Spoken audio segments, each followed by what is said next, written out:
The warning lights flashed red across the control panel of the UES Horizon as Commander Jake Morrison fought to keep his ship stable. The Deep Space Survey vessel shuddered violently as its main engine core began to fail.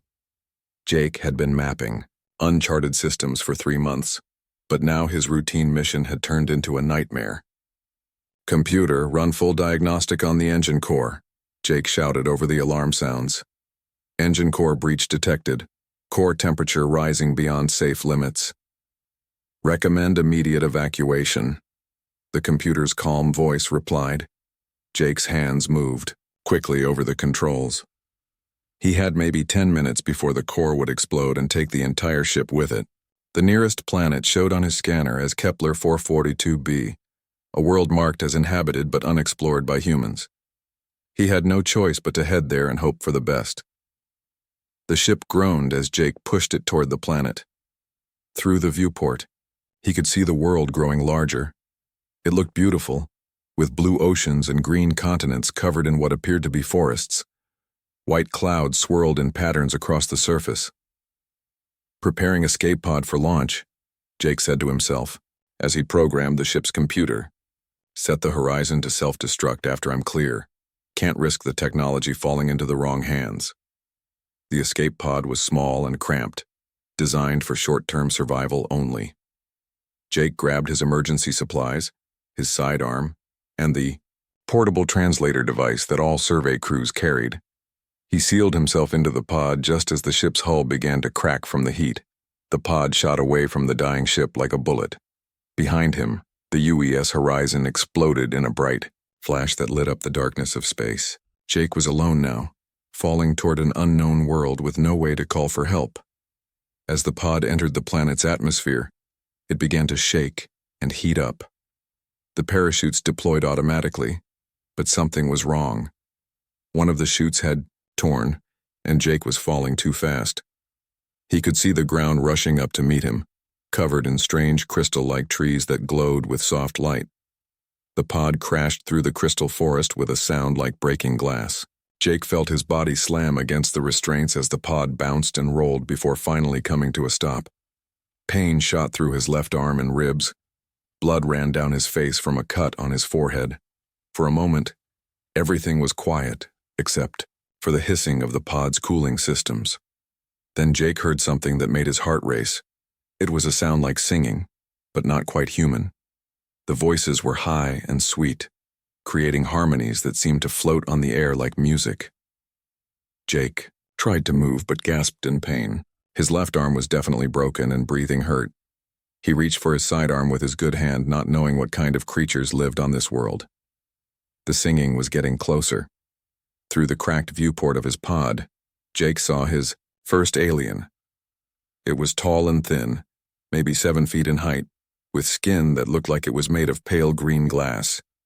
He could see through it slightly, watching strange lights move under the surface like slow lightning.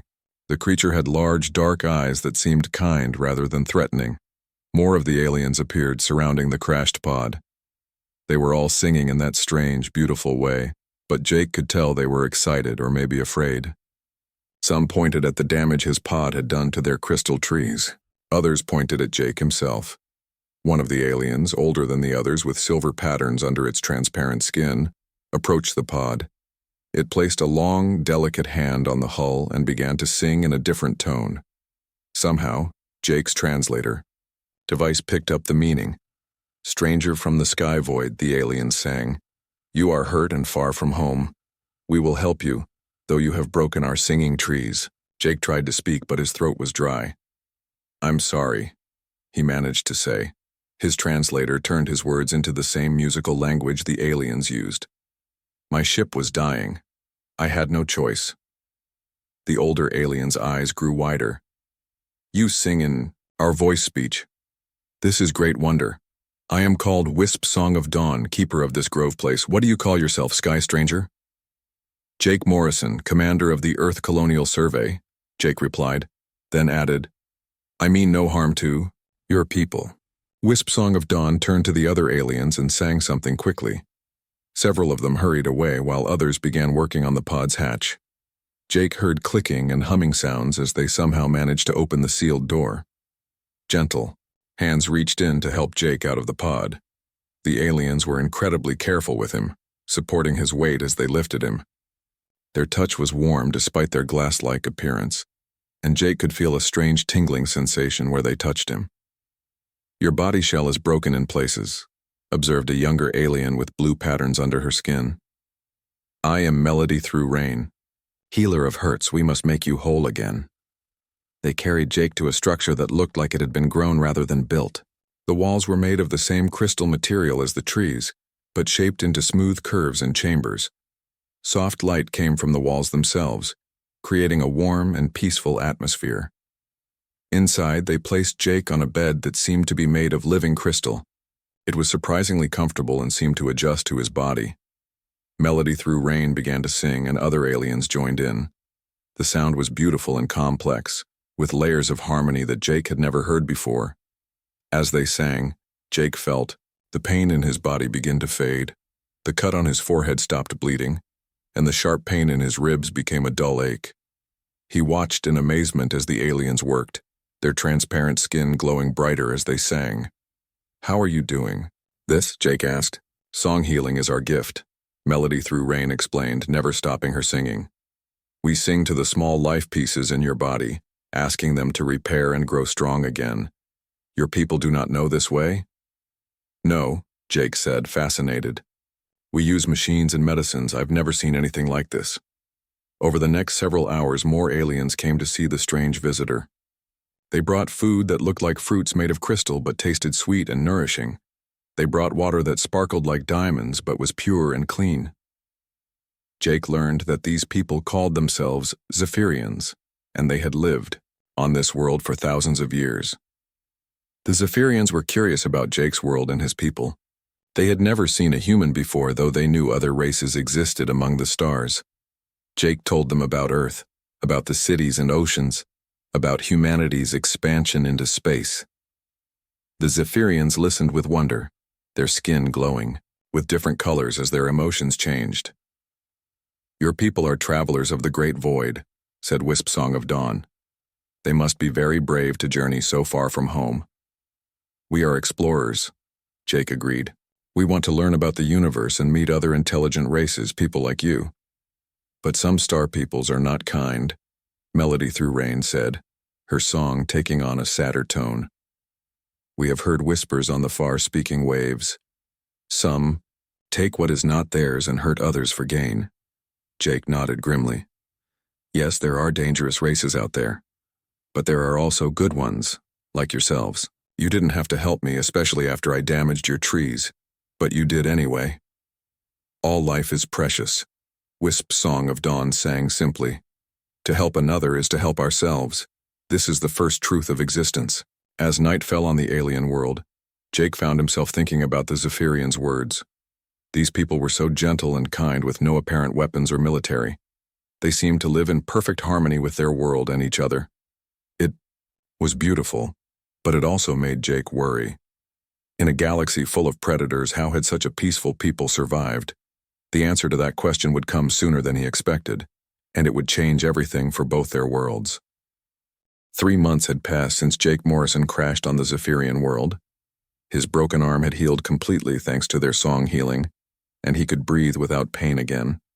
What surprised him most was how easily he had adapted to life among the crystal people. Every morning, Jake woke to the sound of Zephyrian dawn songs floating through the air. The aliens began each day by singing to their crystal trees, encouraging them to grow and produce the glowing fruits that fed their community. Jake had learned to recognize different songs for different purposes: healing songs, growing songs, and communication songs that could travel for miles. Today, like many others, Jake worked alongside Dr. Harmony of Stone and Sky in the damaged grove where his pod had crashed.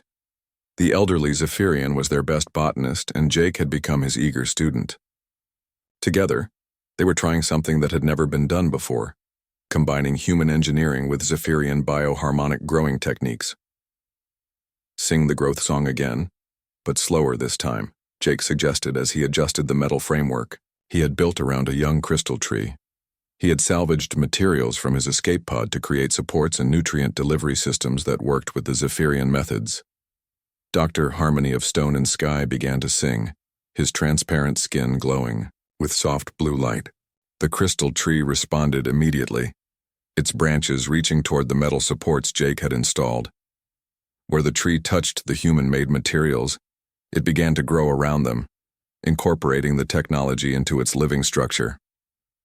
"Amazing," Jake whispered. "It's working better than I hoped." The hybrid trees they had created were growing 3 times faster than normal Zephyrian crystal trees, and they produced larger, more nutritious fruits. Word of their success had spread throughout the community, and other groves were asking for help implementing the new techniques. "Your people think in straight lines and angles," Dr. Harmony of Stone and Sky observed, his song taking on a pleased tone. "Our people think in curves and flows.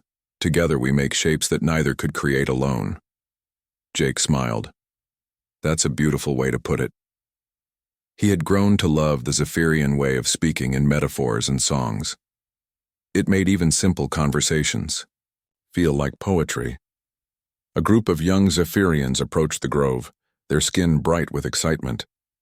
They had become Jake's most eager audience, always asking him to tell stories about Earth and human space exploration. The children, or young songs as they called themselves, were fascinated by tales of human cities, oceans, and the great ships that traveled between the stars. Story singer Jake called out one of the young songs, a small Zephyrian with silver patterns named Echo of Starlight. "Will you tell us again about the great metal fish that swim in the void ocean?" Jake laughed. The young songs had decided that human spaceships looked like fish, and the metaphor had stuck. "Which story would you like? The one about the exploration ships or the one about the big warships?" "The warfish," several young songs sang together. "Tell us how they protect the peaceful swimmers." Jake sat down on a crystal rock, and the young Zephyrians gathered around him in a circle. Even some of the adults stopped their work to listen. Jake had noticed that his stories about human military ships always drew the biggest audiences, though he wasn't sure why. "Well," Jake began, "the warships are much bigger than exploration ships like mine. They're built like fortresses that can fly through space. The biggest ones carry thousands of humans and have weapons that can destroy entire enemy fleets." The Zephyrians listened with wide eyes, their skin shifting colors as they experienced different emotions. Jake had learned to read their color changes. Blue for curiosity, green for happiness, yellow for concern, and red for fear or anger. "But why do humans need such powerful warfish?" asked Melody Through Rain, who had joined the group. Her skin was showing yellow concern patterns. "Because not everyone in the galaxy is as peaceful as you," Jake explained gently. "There are races that take what they want by force. They attack weaker peoples and steal their resources or make them slaves. Human warships protect our worlds and our allies from these predators."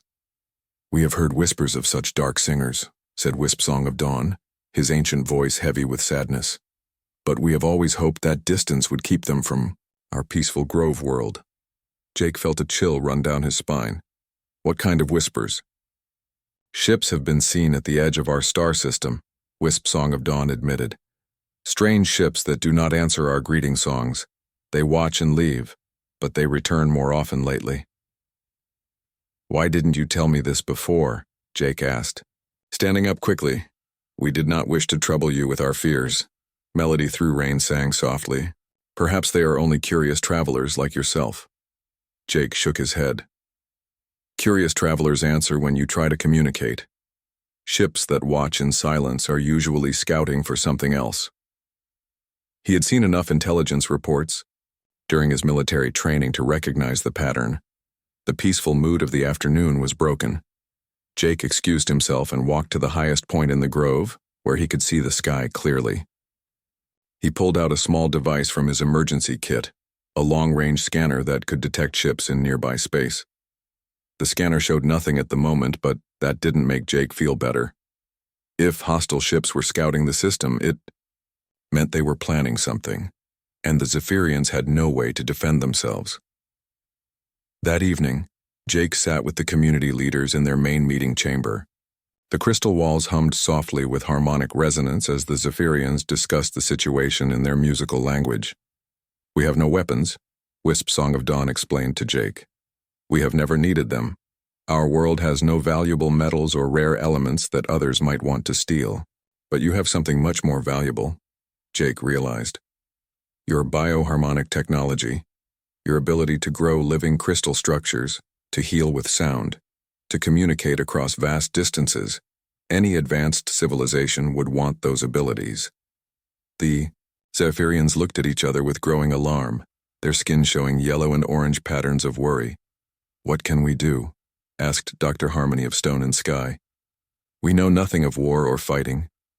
Jake was quiet for a long moment, thinking. "Your planetary defense systems, do you have any?" "Only the great beacon," Melody Through Rain replied. "It sends our greeting songs to any who come near our world. If we were in great danger, it could send a distress call to the Galactic Council." "How long would it take for help to arrive?" Jake asked. "Many months, perhaps a year," Wisp Song of Dawn admitted. "The Council moves slowly, and they consider us a minor world." Jake felt his heart sink. If raiders attacked, the Zephyrians would be helpless. Their beautiful, peaceful culture could be destroyed or enslaved, and help would arrive far too late. "There might be another option," Jake said slowly. "The beacon. Can it reach human space?" "We do not know the location of your people's worlds," Dr. Harmony of Stone and Sky replied. Jake pulled out his emergency transmitter and began programming it with Earth coordinates. "If I modify your beacon with this, it could send a message to Earth, but..." He paused, realizing the implications. "But what, friend Jake?" Melody Through Rain asked. "But calling for Earth's help would change everything," Jake said honestly. "Humans don't just send aid and leave. If Earth responds to a distress call, they'll want to establish a permanent presence here to prevent future attacks. Your world would become part of the human sphere of influence." The Zephyrians were quiet considering this. Their skin patterns shifted through various colors as they thought about the choice before them. "Is that bad?" asked Echo of Starlight, the young Zephyrian who had been listening from the doorway. Jake smiled sadly at the young song. "Not bad exactly. Humans are good allies. They protect their friends fiercely. But your culture would change. You'd be exposed to human technology, human ideas, human ways of doing things. You might not stay as peaceful and pure as you are now. But we would still be alive to sing our songs," Wisp Song of Dawn observed wisely. "Dead singers make no music." Before Jake could respond, alarms began sounding throughout the Crystal City. The Zephyrians' harmonic warning system filled the air with urgent songs. Jake grabbed his scanner and checked it quickly. His face went pale. 12 ships just entered the system," he announced grimly. "Large ones, and they're heading straight for us." The peaceful time was over. Whatever was coming, they would face it together. But Jake knew that after today, nothing would ever be the same for the gentle crystal people who had saved his life. The 12 ships that appeared on Jake's scanner were not friendly visitors. They were Korthak vessels, with dark hulls covered in spikes and weapon ports. Jake recognized the design from intelligence briefings during his military service. The US Korthaks were raiders who enslaved peaceful worlds and sold their populations to other criminal organizations. "Everyone needs to get to the underground tunnels now," Jake told the Zephyrian leaders. "These are slavers. They'll capture anyone they can find." Wisp Song of Dawn began singing the evacuation song, and the beautiful melody spread throughout the Crystal City. Zephyrians emerged from their homes carrying their most precious belongings. Parents carried their young songs while older adults helped each other move toward the tunnel entrances. "Jake, what can we do?" Melody Through Rain asked. Her skin was showing red patterns of fear, something Jake had never seen before. "First, we get everyone to safety. Then we make them pay for every step they take on your world," Jake replied grimly. He was checking his sidearm and the few explosives he had left from his emergency kit. The crystal caves beneath the Zephyrian city were vast and beautiful. Generations of bioharmonic shaping had created a network of tunnels that connected to natural cave systems across the continent. The caves glowed with their own light, making them perfect hiding places. Jake studied the cave maps that Dr. Harmony of Stone and Sky showed him. These tunnels go everywhere.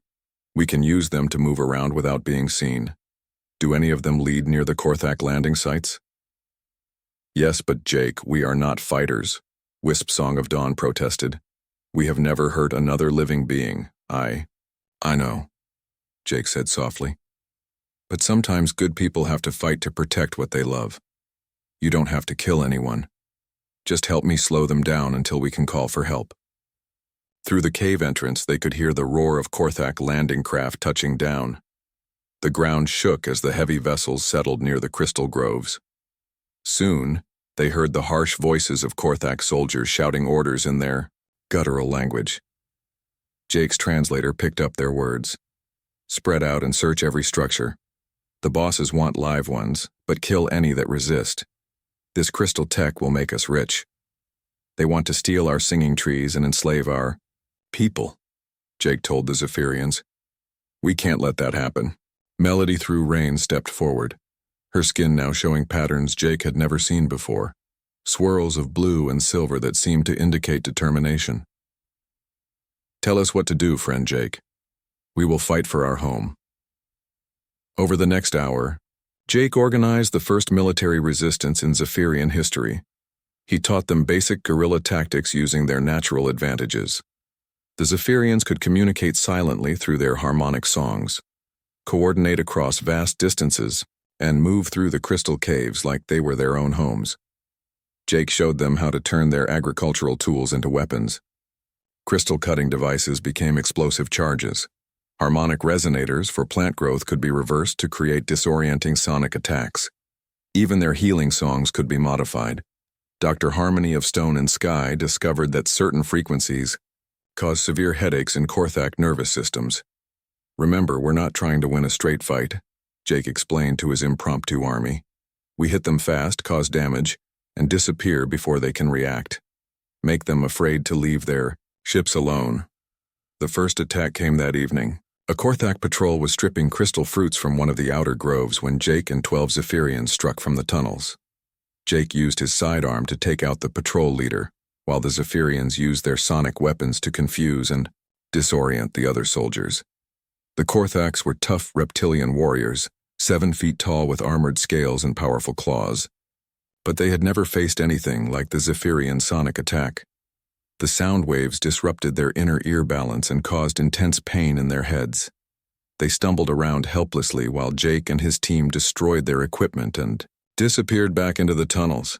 It worked, Melody Through Rain sang excitedly as they regrouped in the caves. We actually drove them away. That's just the beginning, Jake warned. They'll be more careful now, and they'll start hunting us seriously. Jake was right. Over the next few days, the Korthaks adapted to the hit-and-run tactics. They brought in heavy armor that protected them from sonic attacks. They started moving in larger groups with better weapons. Most dangerously, their commander, General Skark's Venomfang, began threatening to destroy entire crystal groves from orbit if the resistance didn't surrender. But Jake and the Zephyrians adapted too. They learned to set traps using the crystal, caves' natural acoustics. They discovered that Korthak equipment didn't work well in the harmonic fields that filled the underground tunnels. Most importantly, they learned to work together as a team. Echo of Starlight and the other young songs became scouts, using their small size to spy on Korthak positions. Dr. Harmony of Stone and Sky worked with other scientists to create new sonic weapons. Wisp Song of Dawn coordinated the entire resistance network using the Zephyrians' long-distance communication songs. After a week of fighting, Jake's small force had freed over 100 captured Zephyrians and destroyed 6 Korthak landing craft. But they were paying a price. Several resistance fighters had been wounded and Jake himself was running out of ammunition and explosives. We can't keep this up forever, Jake admitted to his core team during a planning meeting in the deepest caves.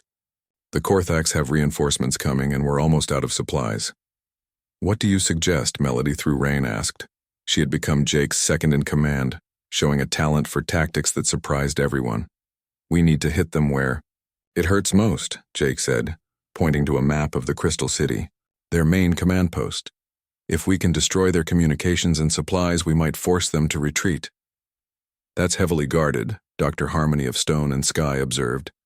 Many of us would not return from such an attack. I know, Jake said, quietly. That's why it has to be a small team. Volunteers only. Every Zephyrian in the cave volunteered immediately. Jake felt his heart swell with pride and sadness. These gentle people had learned to be warriors to protect their home, but they were still willing to sacrifice themselves for others. Melody through rain, Echo of Starlight, and Dr. Harmony of Stone and Sky, Jake decided. The rest of you keep the other teams active. If we fail, you'll need to carry on the resistance. The plan was simple, but dangerous. They would use the tunnel system to get close to the command post, then create a massive sonic disruption to destroy the Korthak communications, while Jake planted his last explosives on their supply depot. The attack began at dawn. Echo of Starlight guided them through the tunnels to a position directly beneath the command post. Dr. Harmony of Stone and Sky and Melody Through Rain began singing the most powerful sonic attack they had ever attempted, focusing all their harmonic energy upward through the crystal rock. The effect was devastating. Korthak communications equipment exploded in showers of sparks. Soldiers stumbled around, clutching their heads as the sonic waves disrupted their nervous systems. In the chaos, Jake emerged from the tunnels and ran toward the supply depot. He had almost reached his target when a massive Korthak warrior stepped out from behind a crystal tree. General Skark's Venom Fang was 8 feet tall, with battle scars covering his armored hide and eyes like burning coals. So the little mammal shows himself at last, the general growled in accented English. You have caused me much trouble, human. I will enjoy making you scream before I sell your friends as slaves. Jake raised his weapon, but he was out of ammunition. He had used his last bullets in the attack on the communications center. General Skark's Venom Fang smiled, showing rows of sharp teeth. No more tricks, little human. Time to die. The general raised his massive claws to strike, but Jake's sonic backup arrived. Melody Through Rain and Dr. Harmony of Stone and Sky sang with all their strength, creating a focused sonic beam that sent the general staggering backward. Jake used the distraction to plant his explosives and run, but General Skark's Venom Fang recovered quickly. The massive Korthak caught Jake just as he reached the tunnel entrance. Powerful claws raked across Jake's back, sending him tumbling into the crystal cave. Foolish human, General Skark's Venom Fang snarled, following Jake into the tunnel. Did you think your noise-making friends could save you? Behind them, the supply depot exploded in a massive fireball. The success of their mission was complete, but Jake was trapped with the enemy commander in the narrow crystal tunnels. The general's claws slashed again, and Jake felt sharp pain in his ribs.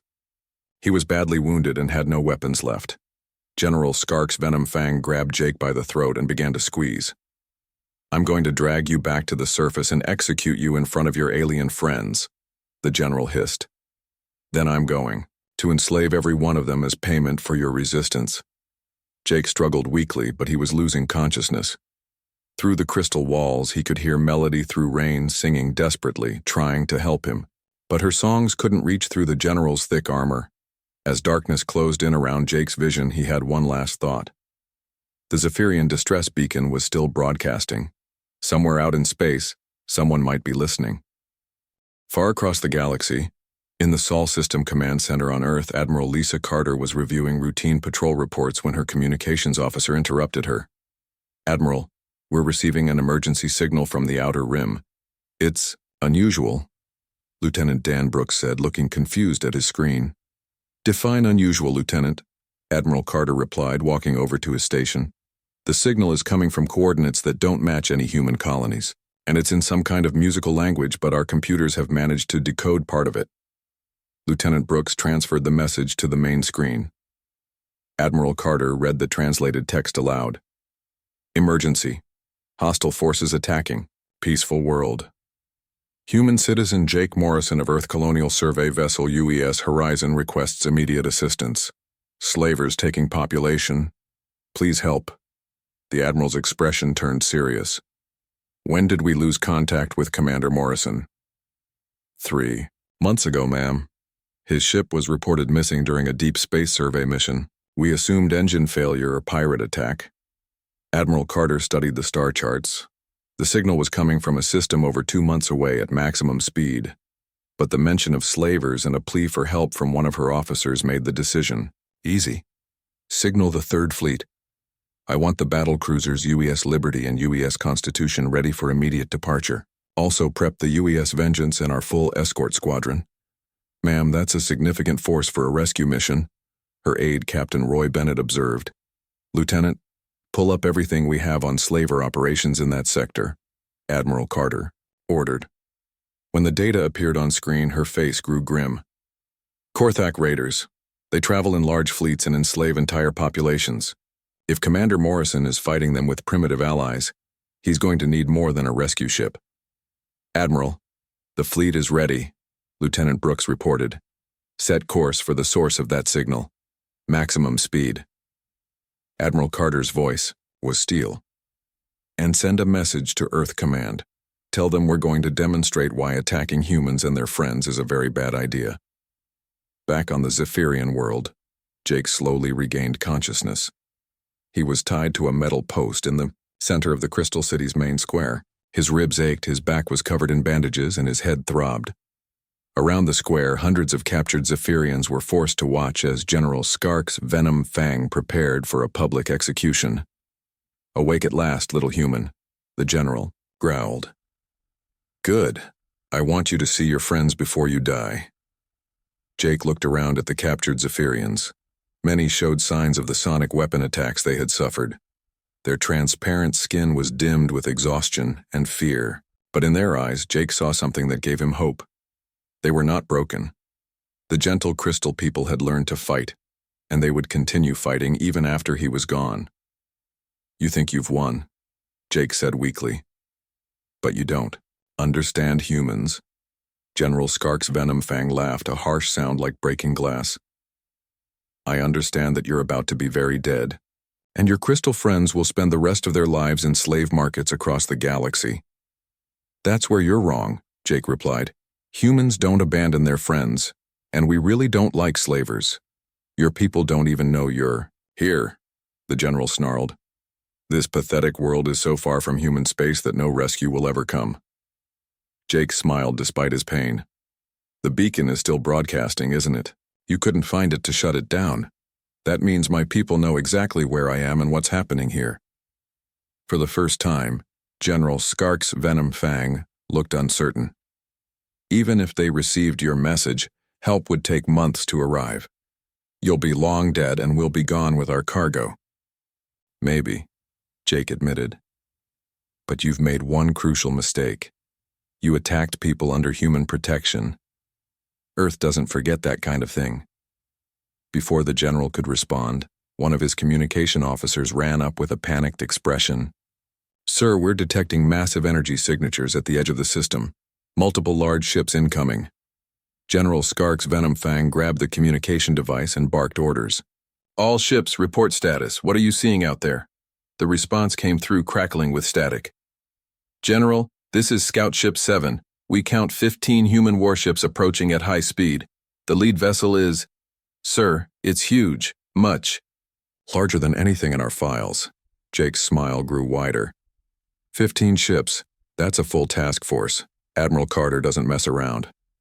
Impossible, General Skark's Venom Fang snarled. Human ships are small and weak. We have 40 vessels in our fleet.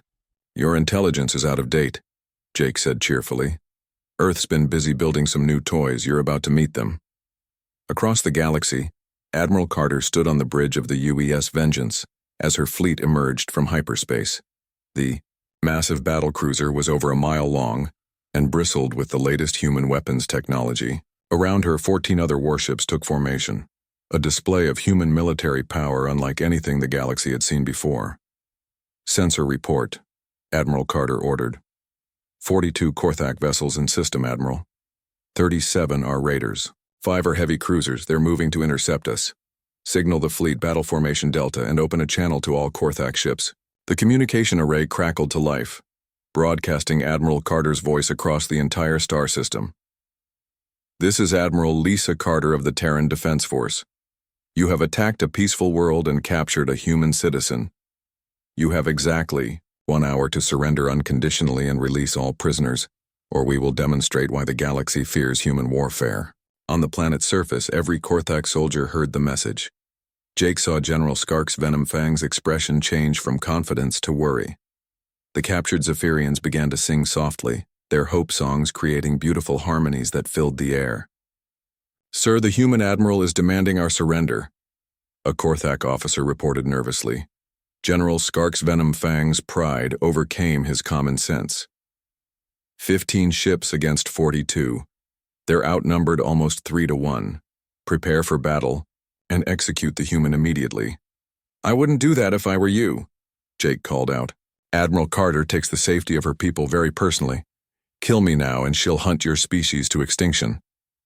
"Silence," the general roared, raising his weapon. "Your death will signal our fleet to attack." But before he could fire, the sky above them lit up with the light of battle. Even in the daytime, they could see the flashes of weapons fire in space as the human fleet engaged the Korthak raiders. Admiral Carter's tactical display showed the battle unfolding exactly as planned. The Korthak fleet had charged straight at the human formation, expecting their numerical advantage to overwhelm the smaller force. Instead, they met a carefully coordinated wall of destruction. "All ships, execute Macedonian phalanx formation," Admiral Carter ordered. The human ships moved with perfect precision, creating overlapping fields of fire that caught the Korthak vessels in a deadly crossfire. Advanced railgun systems fired streams of projectiles at significant fractions of light speed, tearing through Korthak armor like paper. Coordinated fighter squadrons danced around the enemy fleet, targeting engines and weapon systems with surgical precision. "Korthak lead cruiser taking heavy damage," reported Lieutenant Brooks. "Their formation is breaking apart. Target their command ship. I want General Skark's Venom Fang to see what happens when you threaten humans and their friends." On the planet, General Skark's Venom Fang watched in horror as his fleet was systematically destroyed. The humans fought with a combination of advanced technology and tactical brilliance that the Korthaks had never encountered. Ship after ship exploded in brilliant flashes of light. "Sir, half our fleet is gone," his communication officer reported with terror in his voice. "The humans are using weapons we've never seen before. Our armor can't stop them." "Impossible," General Skark's Venom Fang muttered. "We outnumber them." "Numbers don't matter when you're using 1,000-year-old tactics against modern technology," Jake explained helpfully. "Human military doctrine has evolved a bit since you last fought us. The space battle lasted only 4 hours. When it was over, 38 Korthak ships had been destroyed or captured. Only 4 raiders managed to escape, and they were too damaged to pose any threat. General Skark's Venom Fang's flagship was among the captured vessels, taken intact along with most of its crew. As the last Korthak resistance ended, Admiral Carter's voice echoed across the planet again. "This is Admiral Carter to all Korthak ground forces. Your fleet has been destroyed. You are surrounded and outnumbered. Surrender immediately, and you will be treated according to galactic law. Resist, and you will be eliminated." General Skark's Venom Fang looked around at his remaining soldiers. Many were already throwing down their weapons and raising their hands in surrender. The demonstration of human military power had broken their will to fight. "This isn't over, human," the general snarled at Jake as human Marines surrounded the square. "Yes, it is," Jake replied as Colonel Beth Hayes cut his bonds. "It was over the moment you decided to threaten my friends." Admiral Carter herself beamed down to the planet's surface to oversee Jake's rescue. As medical teams worked on his injuries, she looked around at the Crystal City and the Zephyrians who were being freed from Korthak captivity. 6 months after the Battle of Kepler 442b, the galaxy was a very different place.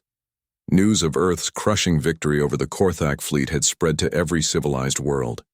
The story grew with each telling, how humans had traveled across the galaxy to protect one of their own and his alien friends, how they had destroyed 40 warships with just 15, how they had shown mercy to surrendering enemies while being utterly ruthless to slavers.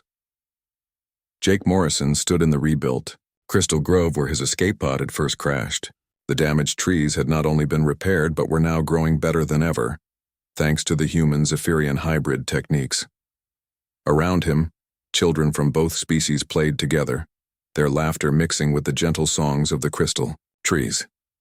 "The integration report looks excellent," said Captain Roy Bennett, commander of the new UES Guardian station orbiting the planet. "Our engineers and your botanists are working together better than anyone expected." Jake nodded, watching, as a group of human children tried to copy the harmonic songs the young Zephyrians were teaching them. "It helps that both our peoples genuinely like each other. That's not always the case when two cultures meet." The Guardian Station was Earth's first permanent military base in this sector of the galaxy.